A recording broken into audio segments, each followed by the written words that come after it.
سورہ کاف کی آیات 32 تا 44 میں اللہ نے ایک باغ والے کا ذکر فرمایا ہے جسے اللہ نے 2 بہترین باغات عطا فرمائے تھے، لیکن باغ والا اللہ کا شکر کرنے کے بجائے مادہ پرستی کے شرک میں مبتلا ہو گیا۔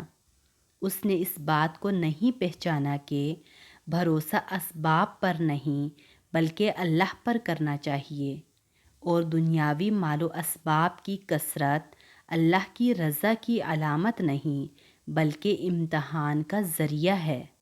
ایک شخص کو اللہ نے انگوروں کے 2 شاندار باغات عطا فرمائے تھے۔ ان باغات کے چاروں طرف کھجور کے طاقتور اور لمبے درختوں کی باڑ لگی ہوئی تھی تاکہ باغات ریت اور آندھی کے طوفانوں سے محفوظ رہیں۔ دونوں باغات کے درمیان کھیت بھی تھے جن سے کھیتی پیدا ہوتی تھی۔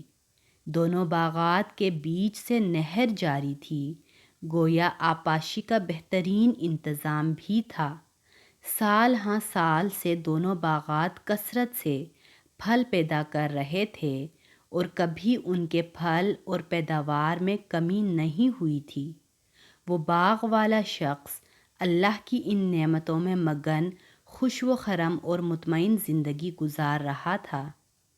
ایک دن اس باغ والے کا ایک غریب درویش دوست باغ والے سے ملاقات کرنے اس کے گھر آیا۔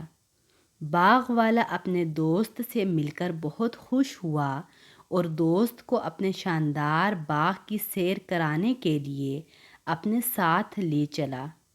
وہ دونوں باغ کی طرف چلنے لگے اور وہ راستے میں ایک دوسرے سے باتیں بھی کرتے جا رہے تھے۔ جب دونوں دوست باغ میں داخل ہوئے تو باغ والا شخص اپنے درویش دوست سے کہنے لگا کہ یہ باغ میری بہترین منصوبہ بندی اور محنت کا نتیجہ ہے۔ ساتھ ہی باغ والے نے اپنے مال و دولت پر تکبر کرتے ہوئے اپنے دوست سے کہا کہ میں تم سے کہیں زیادہ مالدار اور شان و شوکت والا ہوں۔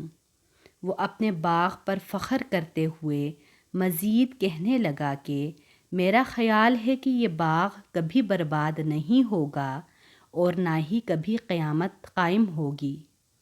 بالفرض اگر قیامت قائم بھی ہو گئی اور مجھے اللہ کے پاس واپس جانا بھی پڑا تو میرے اندر کوئی تو ایسی خاص بات موجود ہے جس کی وجہ سے اللہ نے مجھے اس دنیا میں اتنا کچھ دیا ہے۔ یقیناً میری اسی خاص خوبی کی وجہ سے اللہ مجھے آخرت میں بھی اس سے بھی زیادہ دے گا، اور تم یہاں بھی غربت میں مبتلا ہو اور آخرت میں بھی محروم ہی رہو گے۔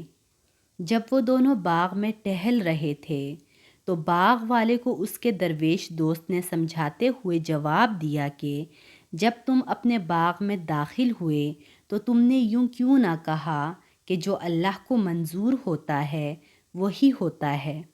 اللہ کی توفیق کے بغیر کسی کو کچھ کرنے کی طاقت نہیں ہے۔ تم نے یہ بھی کیوں نہ کہا کہ یہ باغ اور دولت اللہ کی عطا ہے، میرا کمال نہیں ہے۔ تم نے تو اللہ کے دیے ہوئے اس باغ کو اپنی محنت اور منصوبہ بندی کا نتیجہ قرار دے کر گویا تم نے اللہ کے فضل و کرم کا بالکل ہی انکار کر دیا۔ وہ اللہ جس نے حضرت آدم علیہ السلام کو مٹی سے اور تمہیں نطفے سے پیدا فرما کر پورا انسان بنایا، یعنی ہاتھ، پاؤں اور دیگر اعضاء کی سلامتی کے ساتھ تمہیں پیدا فرمایا اور تمہیں ہر طرح کی معذوری سے بچایا، تمہیں تو اس اللہ کو ہرگز نہیں بھولنا چاہیے۔ میں تو صرف اللہ ہی کو اپنا پروردگار سمجھتا ہوں۔ مجھے یقین ہے کہ وہ مجھے محض اپنے فضل و کرم سے ہر خیر عطا فرماتا ہے، اور میں اسی اللہ کا شکر ادا کرتا ہوں اور کسی کو اللہ کا شریک نہیں ٹھہراتا۔ درویش دوست نے باغ والے کو سمجھایا کہ دنیا کا مال و اسباب تو انسان کی آزمائش اور امتحان کے لیے ہے کہ وہ اللہ کا شکر ادا کرتا ہے یا اس کی نافرمانی کرتا ہے۔ کسی کو زیادہ اور کسی کو کم دے کر آزمائش میں ڈالا جاتا ہے۔ درویش دوست نے کہا اگر تمہارے خیال میں کہ میں مال اور اولاد میں تم سے کم ہوں تو مجھے امید ہے کہ اللہ مجھے تم سے بھی زیادہ مال اور اولاد عطا فرما دے گا۔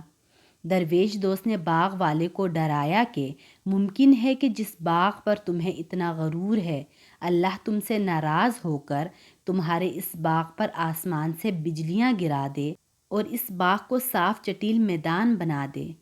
درویش دوست نے مزید سمجھایا کہ ذرا سوچو، اگر اللہ اس باغ کے پانی کو خشک کر دے، پھر تم کہاں سے پانی تلاش کر کے لا سکو گے، اور تمہارا سارا باغ سوکھ کر ختم ہو جائے گا۔ اس لیے تمہیں اللہ کی ناراضگی سے ڈرتے رہنا چاہیے اور ان نعمتوں پر اللہ کا شکر ادا کرنا چاہیے۔ باغ والے پر اس مخلص دوست کی نصیحتوں کا کچھ اثر نہ ہوا، چنانچہ اس کے باغ پر اللہ کے حکم سے آسمان سے ایک آگ آئی جس نے سارا باغ جلا ڈالا۔ وہ شاندار باغ راکھ کا ڈھیر بن گیا۔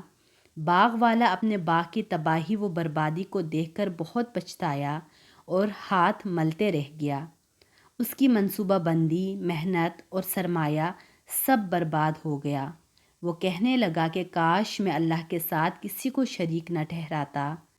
اس تباہی سے نہ کوئی گروہ اسے بچا سکا اور نہ ہی وہ اس بربادی کا کسی سے بدلہ لے سکا۔ ہمیں ہر خیر و بھلائی کو اللہ کا فضل سمجھنا چاہیے، اپنی ذہانت، محنت اور اسباب پر نہیں، بلکہ ہر وقت اللہ پر بھروسہ کرنا چاہیے، کیونکہ حقیقتاً اور مستقلاً مددگار اللہ ہی ہے۔ اور یاد رکھنا چاہیے کہ اللہ اپنی نعمتیں جب چاہے ہم سے واپس لے سکتا ہے۔ دنیا امتحان کا ایک مرکز ہے جس میں ہر لمحہ مختلف انداز سے ہمارا امتحان ہوتا رہتا ہے کہ ہم اللہ کی نافرمانی کرتے ہیں یا فرمانبرداری کرتے ہیں۔ ہمیں اللہ کی نعمتوں پر تکبر نہیں بلکہ اللہ کا شکر ادا کرنا چاہیے اور اس کے عذاب سے ڈرتے رہنا چاہیے۔